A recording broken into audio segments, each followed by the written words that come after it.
ପୂର୍ବ ରାତିରୁ ଦେହ ଟିକେ ଭଲ ନାହିଁ। ସେଥିପାଇଁ ବ୍ରହ୍ମ ମୁହୂର୍ତ୍ତରୁ ଉଠି ସବୁ କାମ ସାରି ଦେଉଥିବା ଝିଅ ଆଜି ଲେଟ୍ରେ ଉଠିଛି। ସମୟ ପ୍ରାୟତଃ 8ଟା।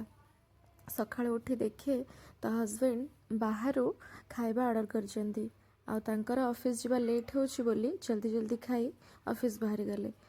ତାପରେ ମୋ ଝିଅ ବସି ହାତରେ ଖାଇଲା।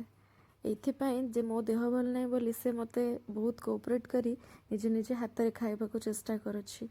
ଆଉ ଏଇଟା ବି ବହୁତ ଭଲ ହ୍ୟାବିଟ୍ସ, ଯେଉଁଟାକି ଶିଖିଯିବା ତା ପାଇଁ ବହୁତ ଭଲ। ତାପରେ ହଜବେଣ୍ଡ କଲ୍ କରି କହୁଛନ୍ତି ଆଉ ବାହାରକୁ ଆସ, ଟିକେ ମେଡ଼ିକାଲ ଯିବା, ଡକ୍ଟର ଦେଖାଇ ଆସିବା। ଯେହେତୁ ମୁଁ ମୋ ସ୍ତ୍ରୀ ଧର୍ମ ନିଭେଇ କହିଥିଲି ନାଇଁ ମୋ ଦେହ ଭଲ ଅଛି, ମୁଁ ଡକ୍ଟର ପାଖକୁ ଯିବା ଦରକାର ନାହିଁ।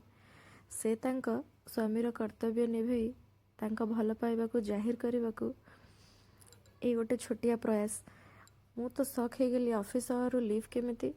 କହିଲେ କି ମୁଁ ମୋ ୱାଇଫ୍ର ଦେହ ଭଲ ନାହିଁ, ସେଥିଲାଗି ଅଫିସ୍ରେ କହିବାରୁ ସମସ୍ତେ ସାର୍ ଆଉ ଫ୍ରେଣ୍ଡସ୍ ମାନେ କି ଠିକ୍ ଅଛି ଲିଭ୍ ନେଇକି ଯାଇପାର, ଅର୍ଜେଣ୍ଟ ପଡ଼ିଛି, ତ ସେଥିଲାଗି ସେମାନେ ଲିଭ୍ ଦେଇଦେଲେ। ଆଉ ମୋତେ ଶୁଣିକି ବହୁତ ଖୁସି ଲାଗିଲା ଯେ ଜଣେ ଜଣଙ୍କୁ ଯଦି ଆମେ ଏମିତି କୋଅପରେଟ୍ କରିବା ତ ଜୀବନରେ କୌଣସି ଅସୁବିଧା ହିଁ ରହିବନି। ତ ଗଲା ବାଟରେ ସେ ବହୁତ ସାରା କଥା କହୁଥାନ୍ତି, ଯାହାକୁ ଶୁଣି ମୋତେ ବହୁତ ହସ ଲାଗୁଥାଏ। ତାଙ୍କ ଅଫିସ୍ର ସବୁ ଛୋଟିଆ ଛୋଟିଆ ମଜାଳିଆ କଥା ଗୁଡ଼ାକ। ଏମିତି କଥା ହେଇ କେତେବେଳେ ରାସ୍ତା ସରିଯାଉଥାଏ। ଆଉ ମୁଁ ଏଇଟା ଭାବୁଥାଏ ଯେ ଜୀବନରେ ଦୁଃଖ ତ ଆସେ, କିନ୍ତୁ ଦୁଃଖ ପରେ ଯେଉଁ ସୁଖ ଆସେ ସେଇଟାକୁ ଫିଲ୍ କରିବା ବହୁତ ଜରୁରୀ। କାହିଁକି ନା ଯଦି ଜୀବନରେ ଦୁଃଖ ନ ରହିବ ସୁଖର ମଜା କ'ଣ ରହିବ? ବାଟରେ ଗଲାବେଳେ ଏମିତି ବହୁତ ସାରା କଥା ହେଇ ଯାଉଥାଉ।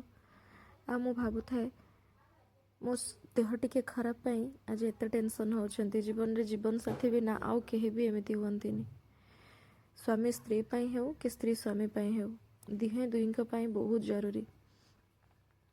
ତାପରେ ମେଡ଼ିସିନ ନେଇ ବାଟରେ ଫେରିଲା ବେଳେ କହିଲେ ଆଜି ଛାଡ଼ ଖାଇ ସ୍ପେଶାଲ।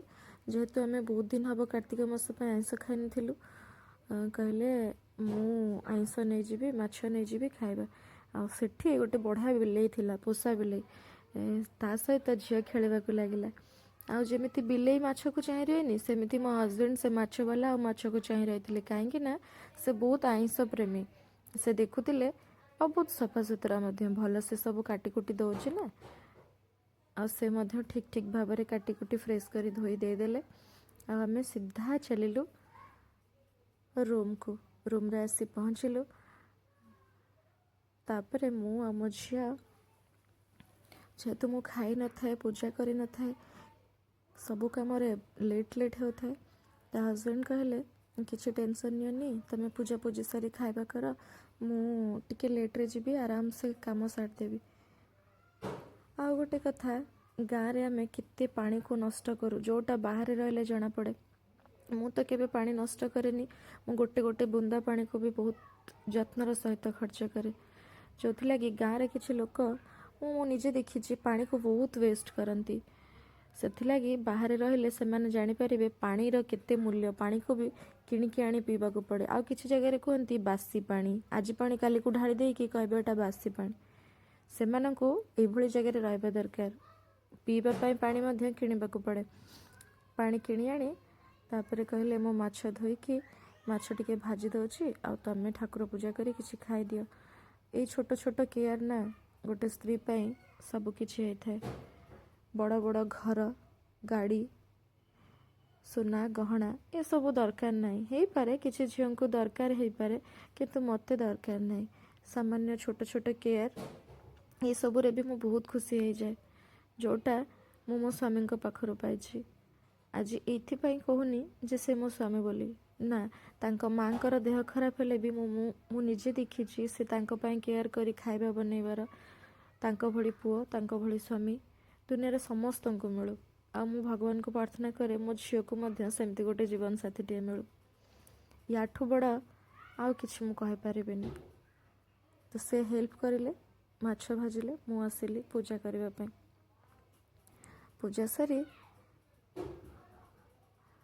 ପୂଜା କରିବା ମଧ୍ୟରେ ମୁଁ ଭଗବାନଙ୍କୁ ଏତିକି ପ୍ରେ କରୁଥାଏ କି ସବୁ ଜନ୍ମରେ ମୋତେ ଏମିତି ଗୋଟେ ସ୍ୱାମୀ ମିଳୁ ଆଉ ବେଶୀ କିଛି ମୋର ଦରକାର ନାହିଁ। ଯେ ପର୍ଯ୍ୟନ୍ତ ମୋ ଜୀବନ ଶେଷ ନ ହେଇଛି ସେ ପର୍ଯ୍ୟନ୍ତ ତାଙ୍କ ସାଥ ଥାଉ।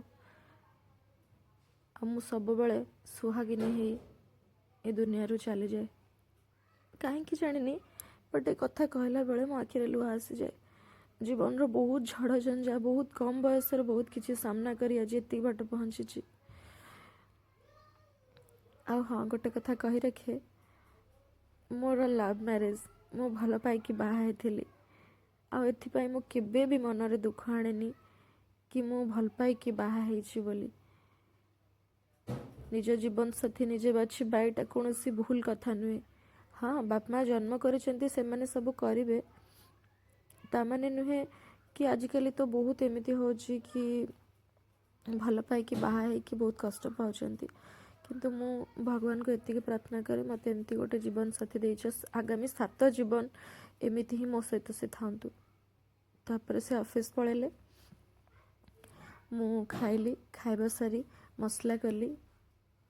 ଆଉ ବସିକି ଖାଇବା ପାଇଁ ସମୟ ନଥିଲା, ତ ସେମିତି ଠିଆ ଠିଆ ଖାଇଦେଲି।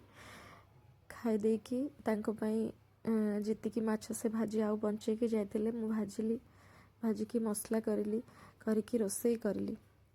ଆଉ ରୋଷେଇ କରୁଥାଏ ଏମିତି ଭାବି ହେଉଥାଏ ଯେ ଏମିତି ବି ଆଜିକା ଦୁନିଆରେ ବହୁତ ଝିଅ ଅଛନ୍ତି, ବହୁତ ଦୁଃଖ କଷ୍ଟରେ ରହୁଛନ୍ତି। ଆଉ ଏମିତି ମଧ୍ୟ କିଛି ଝିଅ ଅଛନ୍ତି, ମୁଁ ଭାବେ ଯେ ସେମାନେ କେମିତି ଏମିତି ହେଇପାରନ୍ତି। ପଇସା ପାଇଁ, କେବଳ ପଇସା ଦରକାର ବୋଲି ଆଜି ଜଣଙ୍କୁ ଭଲ ପାଉଥିବେ, କାଲି ଜଣଙ୍କୁ ଭଲ ପାଉଥିବେ, ତାପରେ ଜଣଙ୍କ ସହିତ 2 ବର୍ଷ, 3 ବର୍ଷ, 5 ବର୍ଷ, 10 ବର୍ଷ ରିଲେସନସିପ୍ରେ ରହିଲା ପରେ ମଧ୍ୟ ତାଙ୍କୁ ଛାଡ଼ି ଆଉ କାହା ସହିତ ବାହା ହେଇଯାଆନ୍ତି। ସେଇଟା କେମିତି ପସିବୁଲ୍? କେମିତି କରିପାରନ୍ତି ସେମାନେ? ଛାଡ଼, ଭଗବାନ ସବୁ ଦେଖନ୍ତି, ସମସ୍ତଙ୍କ କର୍ମର ଫଳ ସମସ୍ତଙ୍କୁ ମିଳେ। ଆଉ ଯେଉଁମାନେ ଏମିତି କରନ୍ତି ସେମାନେ ପର ମୋମେଣ୍ଟରେ ବହୁତ ଭାବନ୍ତି, ପସ୍ତାନ୍ତି, କିନ୍ତୁ ସେମାନଙ୍କ ପାଖରେ ଆଉ କିଛି କଥା ନଥାଏ କହିବା ପାଇଁ, ଯାହାଦ୍ୱାରା ସେମାନେ କହିପାରନ୍ତିନି।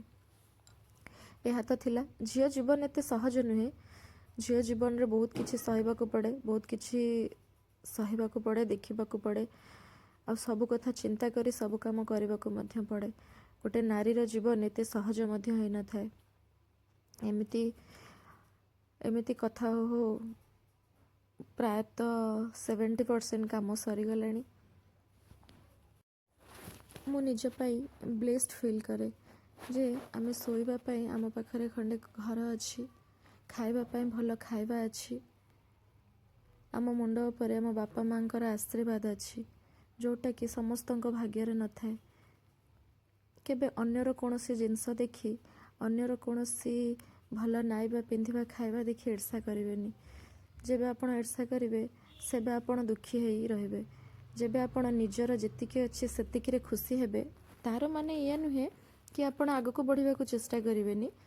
ନିଶ୍ଚିତ ଆଗକୁ ବଢ଼ିବାକୁ ଚେଷ୍ଟା ମଧ୍ୟ କରିବେ, କିନ୍ତୁ ଯାହା ଅଛି ସେଥିରେ ଖୁସି ହେବା ଦରକାର। ଅନ୍ୟର ବହୁତ କିଛି ଦେଖି ନିଜକୁ ଛୋଟ ଭାବିବା ଭୁଲ ନୁହେଁ। ଏମିତି ଲୋକ ମଧ୍ୟ ଅଛନ୍ତି ଯାହାର ଆମ ଭଳି ଏତିକି ଜିନିଷ ବି ନାହିଁ।